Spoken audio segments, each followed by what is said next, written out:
High court తీర్పుపై స్పందించిన Hydraa commissioner Ranganath తనపై ఉన్న 63 ధిక్కరణ కేసులు భూ కబ్జాదారులు వేసినవేనని పేర్కొన్నారు. సామాన్యుల ప్లాట్లను, ప్రభుత్వ భూములను కొట్టేయాలని చూస్తున్న భూ కబ్జాదారులను అడ్డుకున్నందుకే కేసులు వేశారని తెలిపారు. రాజ్యాంగ స్ఫూర్తితో పనిచేస్తూ ప్రభుత్వం తనకు ఎలాంటి బాధ్యతలు అప్పగించినా 100% ఫలితాలు ఇవ్వడానికి కృషి చేస్తానన్నారు. హైడ్రా కమిషనర్గా తనను తప్పించాలని హైకోర్టు ఆదేశించిన నేపథ్యంలో రంగనాథ్ సోమవారం ఒక ప్రకటన విడుదల చేశారు. హైడ్రా కమిషనర్గా 2 ఏళ్లలో రాజ్యాంగ స్ఫూర్తిని అనుసరించి పనిచేశానని ఏవీ రంగనాథ్ స్పష్టం చేశారు.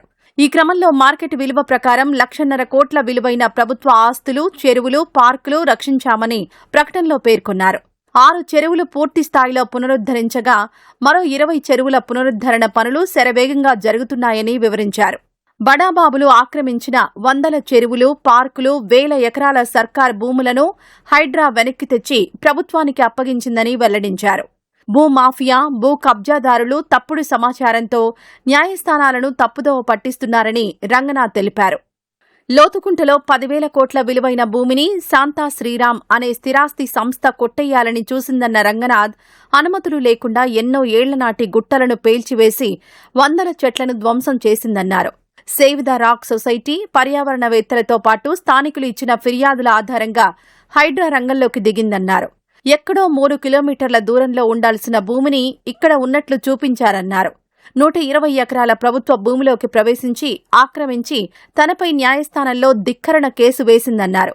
బతుకమ్మకుంట చెరువును కబ్జా చేసేందుకు చూసింది ఒకరైతే, లోతుకుంటలో 1,000 కోట్ల విలువైన ప్రభుత్వ భూమిని కొట్టేయాలని చూసింది ఇంకొకరని రంగనాథ్ వ్యాఖ్యానించారు.